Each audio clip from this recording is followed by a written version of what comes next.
Let's chat about that new Dead Space and the other announcements at EA Play. Our new look at Denis Villeneuve's Dune had my jaw on the floor. And I've got reviews of M. Night Shyamalan's Old and the new Origin movie for Snake Eyes. All that and the latest and everything cool today in The Rundown. Hey, welcome to The Rundown. My name is Victor Lucas. Thank you for joining me in the Electric Playground. Today's episode is brought to you by our friends at the Gaming Stadium. They are Canada's leader in online esports tournament facilitation. They have tournaments happening every single weekend, so check them out at tgs.gg. All right, today's episode is dedicated to the one and only Jordan Cunningham, who had this to say about the Super Nintendo choices that Nintendo's been putting on the Switch Online service. Great rundown, Vic. I'm so surprised Nintendo keeps doing this. We need amazing games like Mario RPG Legend of the Seven Stars, Chrono Trigger, Final Fantasy 3/6, the rest of the Mega Man X games on SNES, SimCity, Final Fight, Mortal Kombat 1, 2, 3. So many good games. Come on, Nintendo. And yes, it is a controversial topic, the choices that Nintendo has been placing with their NES and Super Nintendo stuff on the Switch Online service, but we have to remember they are just add-ons for Nintendo Switch Online. But yeah, we would sure appreciate some cooler games, especially the best SNES stuff. All right, let's talk a little bit about what EA had to show off yesterday at EA Play. EA had lots of cool stuff to show off at EA Play yesterday, including some new additions to their racing franchises. We got Grid Legends, which is not only going to be a bunch of awesome vehicles racing around tracks and different types of environments, but there's also going to be a pretty complex story mode in this. I've always been a fan of the Grid games, and I'm really looking forward to seeing what the cash injection of EA fused with what Codemasters has been doing very well in the past, to see, how that equation works out and to see the type of game that Grid Legends turns out to be. Looks pretty hot so far. We also got a quick taste of Apex Legends Emergence, which is going to be focused around the new abilities in the new character named Seer. We didn't really get a sense of the gameplay. That's coming up soon, but looks like a lot of fun. I know Apex fans go crazy for stuff like this, and it looks like Emergence is a pretty big deal in that world. We also get a nice taste of the stop-motion animation vibe of Lost in Random. This is another one of those EA originals, and it looks wonderful. This is obviously influenced by things like what Tim Burton has been making in movie theaters for years. I'm all about that. It looks like a great character-based, story-driven action-adventure type platformer, and there's going to be lots of really cool elements in here. I cannot wait for this thing. Comes out September 10th. We got a pretty fun and kind of silly trailer for the new season of Knockout City. It's called Fight at the Movies, and of course they had trailer voice guy or an equivalent taking us through all the movie type of influences that are going to be a part of Knockout City. This is a really cool game. It really is a lot of fun, and the people over at Velen have been doing a pretty cool job at keeping us entertained with this title. I've only put a little bit of time into it, but I was super impressed, and I am going to jump back in to check out this Fight at the Movies content. Something that was leaked just before its big reveal is Battlefield Portal. This is part of Battlefield 2042's offerings this year, and what they're doing is kind of taking the metaverse approach. All of the different variations and varietals of Battlefield through the years are elements from those games, including the Bad Company franchise, is going to be a part of Battlefield Portal. So you can choose to have Nazis against VTOLs and people running around with electric shock paddles against knives. Lots of different craft, lots of different periods of time in the combat that we're going to get into in Battlefield Portal. Looks like a blast. It does look like, even though this is multiplayer focused, Battlefield 2042, EA and DICE and Ripple Effect, the other studio that's involved with all this, are doing everything they can to offer a full plate of enjoyable elements to participate in. Looking forward to jumping in and checking out Battlefield 2042 later this year. And I think the biggest reveal of the night is unquestionably the fact that EA Motive is, in fact, working on a rebooted, remade from the ground up version of Dead Space. They didn't really show us too much gameplay. They just kind of, gave us a sense of the mood. They're promising a better story and better tuning on the controls and our way into this world. It's basically starting over from scratch, and if this one does very well, presumably EA and Motive will be working on Dead Space titles for years to come, but they are still in development. We don't know when this is coming out. all we can do is live on our hype for a long time. Dead Space is an awesome IP, and I'm so glad that EA is bringing it back to the world. But EA, if you could also relaunch EA Sports big and make us a new SSX in the vein of SSX 3 and a new NBA Jam or Street Game or some kind of hybrid of the two of them, that would be great. Thank you very much. All right, let's move over into the movie world now. On Wednesday, I teased that there was going to be a new trailer for Dune, and yesterday, Warner Brothers and Legendary Pictures dropped it, and holy crap, I've watched it several times. This is the movie that I think everybody in the world is going to know who Denis Villeneuve is. It absolutely looks staggering. It has a global cast, and everybody looks so freaking badass in this. Jason Momoa is a wonderful actor, but I don't know if there's been a character that has oozed more charm than Duncan Idaho in his portrayal of Duncan Idaho. Hey, you. Put on some muscle? I did? No. And just this trailer, for crying out loud. But we get glimpses of Josh Brolin and Oscar Isaac and Rebecca Ferguson, and of course Timothée Chalamet as Paul Atreides, who gets caught up in this galactic conflict between the Fremen and the other races that are all chasing for control of the spice. We see Zendaya in there, who is narrating a little bit, talking to us about the planet Arrakis, and all of it just looks so sumptuous and so elegant and so beautifully shot. Perfect visual effects, incredible action sequences as well. I cannot be more excited for this movie. This is the one that's been high on my list. We were supposed to get it last year, remember? Remember we had something that got in the way? Well, we're finally getting this freaking thing, and now it's been 2 years at the top of my list of things that I'm most excited for. Apart from all the games and all the cool things and, the Steam Deck and the new Switch OLED, all of it, this is what I'm looking forward to the most in entertainment. Cannot wait for Dune. It comes out on October 22nd. Let me know what you think of the latest trailer and how excited you are for this film in the comments below. All right, I was also able to see a couple of movies over the last week, and one of them is old. The movie isn't old. The name of the movie is old.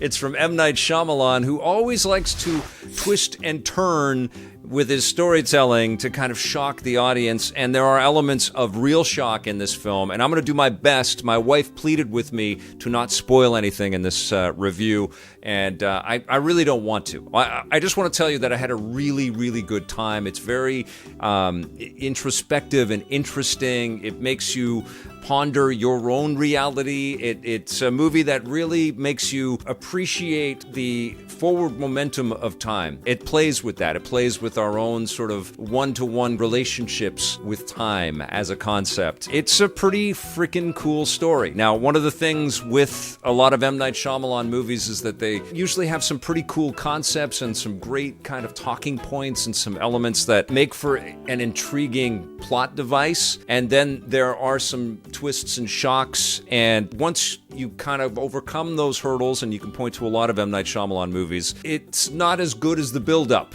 it's not as good as what you fear or imagine sort of leading up to that. And I can kind of say that with Old. It's beautiful. It's all shot in a gorgeous tropical location with it's on a beach basically the whole film, and it's just beautifully framed. There's some creepy camera positions and some shocking reveals and stuff, but the overall effect of where we are in the world of this film, it's actually quite magnificent. It's really lovely. And it's also very different from a lot of the urban stuff that M. Night Shyamalan has kind of focused on in his career. I really enjoyed it. It leaves you thinking about the people that you care about and how fragile we all are in the grand scheme of things. We're here for a blink. And I think that's what M. Night Shyamalan was kind of trying to project and present with this film. I think it's a successful film. I absolutely think you should see it, especially if you're an M. Night fan. I don't think it's his best movie, but it's a really good piece of entertainment. I'm going to give it an 8 out of 10.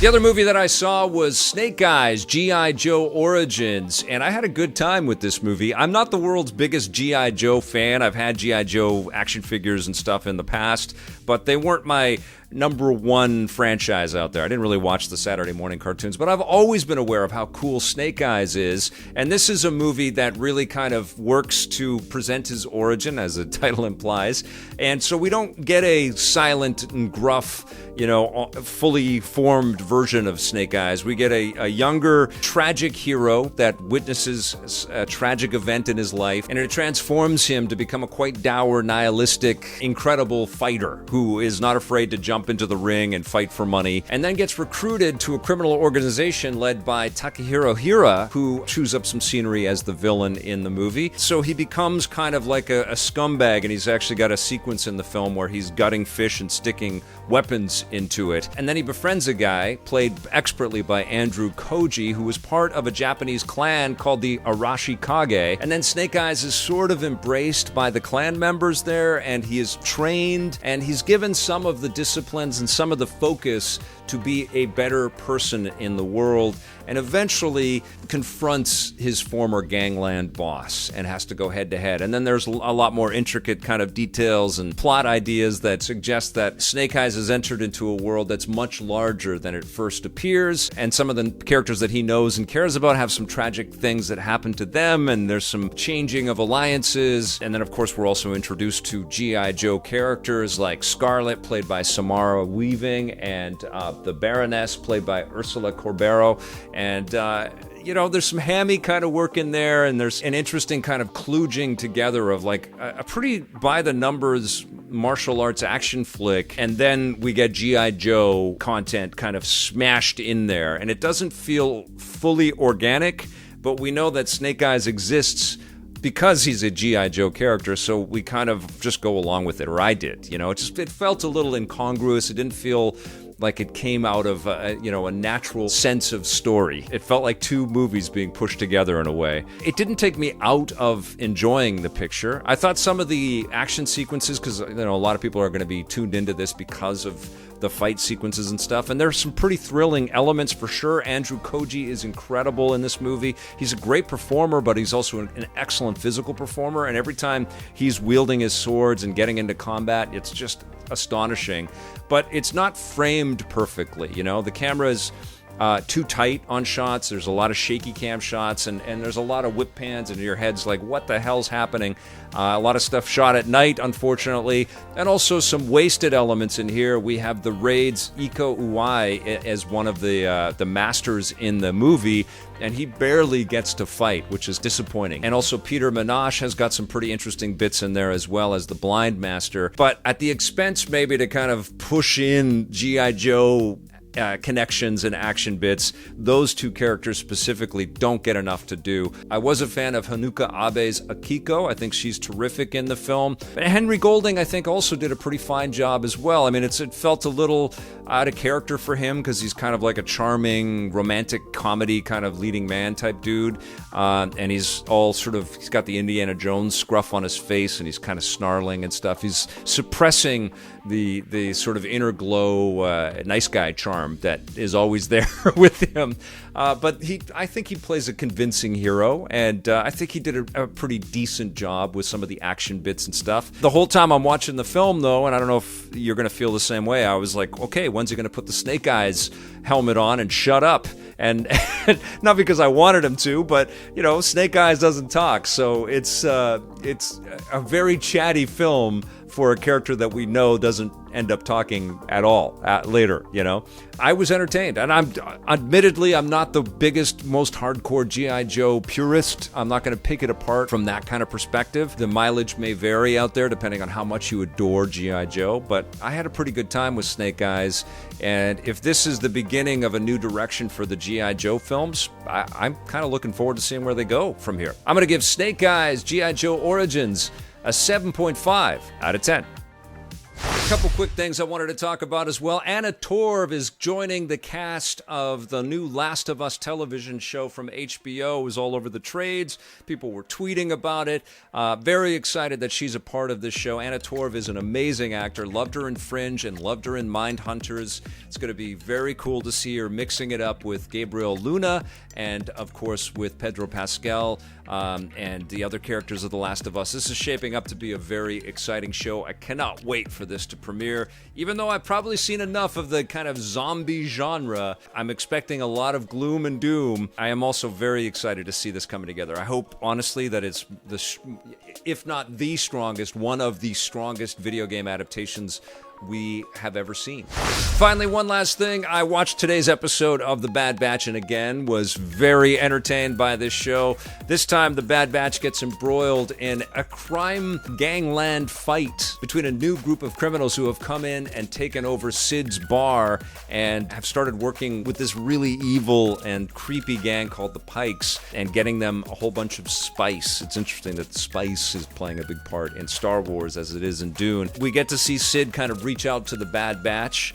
specifically on Omega's pure-hearted decision to support and help Sid. They go on a mission to kind of steal the spice away from this new criminal overlord named Roland, who is trying to backstab Sid and placate these Pikes. They do like a cool minecart chase sequence in this episode. There's some pretty cool action in the show. And it ends with Omega again kind of sticking up for a character that the Bad Batch would have walked away from. Again, showing us just what kind of a pure soul and a kind heart that Omega has. I do wish sometimes that we could go a little bit further into the violence that the Bad Batch is capable of. This is a show that's engineered for the whole family, so of course I'm not going to get too brutal. I think that the Bad Batch is an elite military force, and sometimes it's hemmed in by the fact that Omega is just not going to play that way. It makes for an interesting moral discussion between the members of the Bad Batch and with Omega, and it also kind of projects and presents this idea that Omega is due for a grand fall, you know, like she is almost Jedi-like in her composure and her pursuit of justice. It neuters how dark the show can go a little bit, which I don't think necessarily is a bad thing because, you know, it exposes Star Wars to some interesting new story directions here. But sometimes I do want the Bad Batch to be a little more bad. And this was one of those cases. But I still love the episode and everybody's work and performances. And David Collins, who is working on the sound design team, I noticed all of his incredible sound work in this episode. Great little bug creatures and alien sounds, great music, and beautiful artwork in this show as well. I constantly am just pausing on the frames to see the kind of painterly quality of the way that all of these shows are coming together. It's a wonderful show. I hype it up every damn week. I hope you're watching it. I'm not going to review The Bad Batch yet, but when it wraps up season 1, I definitely will. But that was a lot of fun. All right, you guys, that's going to do it for the rundown today. Thank you so much for watching. I'll be back again on Monday with a fresh episode for you. I want to thank all of our subscribers out there, all of the people that are hitting that little bell to be notified when EPN puts up new videos. And of course, thank you to all of the EPN members. You are all awesome. Have yourselves a fantastic weekend. We will see you soon. And until then, play forever.